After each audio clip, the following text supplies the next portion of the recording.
Welcome back to Headliners. I'm Josh Howie, still here with Leo Kearse and Nick Dixon. We've just been talking about chairs. It's been really fascinating.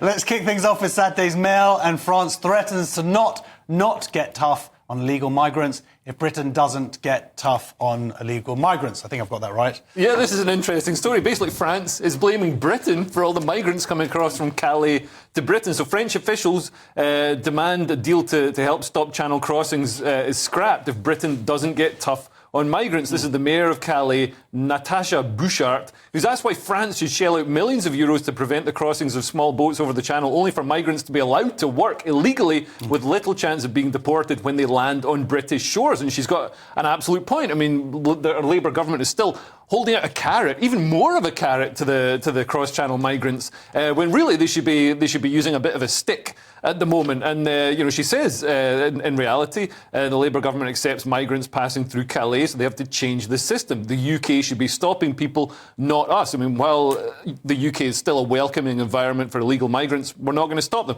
And also Angela Rayner, I mean, I don't think Labour have got any incentive to stop illegal crossings because they're doing Operation Scatter, so they're going to move illegal migrants around the country. So when they're registered to vote, or when they, if they can vote without ID, like people can in America, then they'll vote Labour. Once people settle down, they vote Labour. So if they move them into Tory constituencies, it's a way of tilting the electoral balance long term. That's another idea. You said that the other day. No, it's got no actual proof. They're literally moving people into Leo Tory said constituencies. But the intent they're doing it. Okay, they're doing it. We'll see what happens. you know it's bad when France is telling you to get tough. Do you know what I mean? All they know is surrender. You know what I'm saying? So, but Nick, also, isn't it that we give them money? So they're saying we're spending money, but we give them 500 million, right? Yeah, I know. What, you think they'd be more grateful? About? I'm not sure. Well, they're French, we don't know what they're talking about. It's all weird accents, but there is a point here. This Didier Leschi says that he's the Director General of the Office of Immigration, and he says that migrants see Britain as a kind of El Dorado, a mythical country of riches. And it is like that. We are just... Not for us.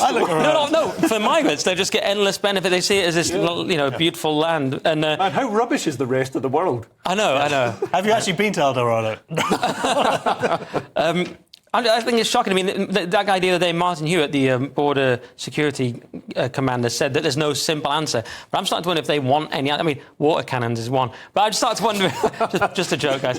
I'm starting to wonder... It's a royal knockout. Well, just ideas, just spitballing. It's a comedy show. It is crazy that we are now we're the top, another chart that we get to be top of migration in Europe. Wow, it's up 53%. Even America, where they were complaining, it was only 13%. That's a huge thing. Now, did you see the documentary on another channel, we allowed to say, the BBC? I thought they did a very good documentary about immigration the other day, and it was basically they blamed it pretty much on Johnson and Sunak. Right. And we're talking about legal migration, and they just opened the doors after Brexit. Yeah, firstly, I've never heard of the BBC. I think it's apparently is it a small disinformation unit or something? But it's like a terrible concept. Yeah, but secondly, that is true. I mean, even Dominic Cummings said that. He just said for some reason the Tories decided to shoot themselves in the head. They had a plan. Boris just completely abandoned it. He didn't have the will at all to do anything about it. Thing. And this is exactly what the documentary talks about. It's quite interesting. Yeah. Obviously, don't watch it. That's really shocking that Britain's got the highest numbers when we're the hardest place to get to. There's a moat, there's other countries you've got to get to. It's El Dorado. Who doesn't want to get to El Dorado? Guardian next, Nick. And who is the state protecting here? So this is families of Manchester Arena bomb victims cannot continue suing MI5, judges rule. And it's a really depressing story because more than 300 people had sued MI5, obviously following that horrific Manchester... I don't know why I was so joyful when I got into that link, by the way. No, you're right. Halfway through the link, I was like, yes. No, it's a bad story. It's Manchester Arena bomb victims, their families. And the inquiry, of course, found that MI5's failure to act swiftly on crucial intelligence was a significant missed opportunity. But it took years to find that. It took 6 years for some of these failings to be found. And it sounds like they've sort of just worn down the clock and let this thing fizzle out. They say here we're disappointed that time is one of the reasons now being used against them to prevent their claims progressing. So it's just horrible. But of course, it's one of these inquiries. It's like I said the other day about the COVID inquiry. It's not going to reveal anything that we want. It's like all those inquiries into Blair and the WMDs. Of course, nothing happened. Yeah, but it's holding people for account. And if if it works, but I'm saying it's never going to work. You're never going to find that they go, yes, MI5 is terrible. Let's immediately disband it. Yeah. It's never going to happen. I wish it would happen. I don't believe it would ever would. Yeah. I mean, I think it's just the concept of inviting, a culture and ideology that wants to kill us into the country. I mean, this guy, Salman Abedi, was rescued from Libya by the Royal Navy and brought here. And then he kills British children. The idea of bringing these people into the country and then having to have a security service to try and stop them killing people, there seems to be a more obvious solution here. Like, maybe don't pick him up from Libya and bring him to the country. I don't know if that would possibly work. Never catch on. Moving on to the Telegraph, and whose smartphones are Sweden checking out, Leo? And how on earth do they have smartphones? In Sweden? No, not Sweden, but the people... I thought you were going to make a Nokia joke. Oh, no. Oh, no, I'm a bit annoyed now. I wish I had. No, it's actually iPhones. They specifically talk about iPhones in this article. I can't even afford an iPhone. Oh, well, this is it. Read the headline. This is mental. Yeah, it's crazy. Sweden is going to check migrants' smartphones for pictures of destroyed passports. And really, they should be Nokias. It should just be a game of Snake. But yeah, they've got iPhones. And they take photos of their passports before they destroy them, and then they destroy them and say, "Oh, I'm from wherever, and so you've got to let me in because you can't send me back." But actually, they had a passport that says they were lying. So the Swedish border guards are going to be given the powers to search the migrant smartphones to look at evidence for these destroyed passports.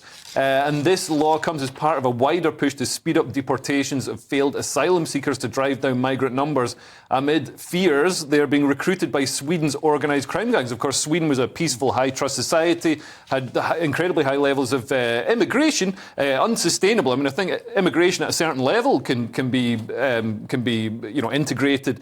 So now they're going the other way. They've actually got net emigration. They're doing voluntary repatriation, and it shows where we could be going in a few years' time. Well, that's the interesting stuff, Nick. There is some actual concrete things that governments can do, which are fascinating here, that you kind of go, that makes sense. Like, for one thing here, they're granted permanent residence, but the claim is reviewed every 3 years. That seems to make a lot of sense. Yeah, that makes sense. Checking that whether they tore up the passport. Giving them money is another thing they're trying. They're trying everything just to get rid of them. And as Leo says, it seems to be working to an extent.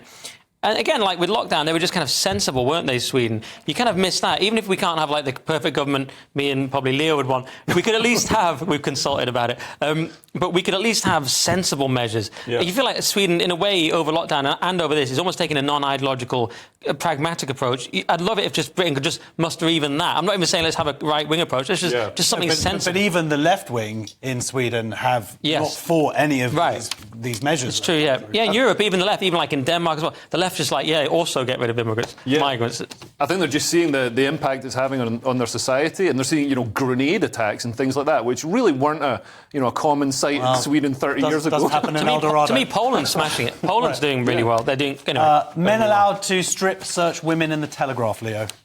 So transgender police are going to be allowed to strip search women under new guidance that I came up with. This is something I've only seen on Pornhub before, but British Transport Police have been criticised by women's rights groups for allowing state-sanctioned sexual assault. So the guidance seen by the Telegraph allows male staff identifying as female, such as me, to intimately search women as long as they have a gender recognition certificate, which is a magic bit of paper that turns a man into a woman and allows that man to see a woman naked. I mean, women are complaining. Maya Forstarter, Twisted Forstarter of human rights charity Sex Matters, said the guidance was a shocking breach of human rights. I mean, come on, Maya, just accept the patriarchy's back. Just, get on board with it, love. Well, it is if you're on the Transport Police. So it's interesting that Trans. is that what it is? Maybe because, Nick, the rest of the police force have withdrew all this. All this stuff, it's weird, isn't it? And now it's only the Transport Police. Maybe it's because if you're sort of walking through an airport or a train with a bomb, they think we've got to have special measures. If it was that, I wouldn't necessarily mind. If we were trying to sort of see if you've got a bomb under your clothes, in real time, I could accept that. This is just nonsense. You've got a gender recognition certificate, and that magically just means you can do what you want. And then they go off whichever is more recent, the birth certificate or the... Well, of course, the gender recognition will be more recent if you've got one. It's just nonsense. As if that... And can you imagine what you have to do to get one? You probably have to show up and say, I'm a woman now. Cool. Yeah. They don't just stamp it, don't even look at you. Terrified to turn you down. Oh, yeah, of course. Hate crime. I just want someone who just has thin fingers.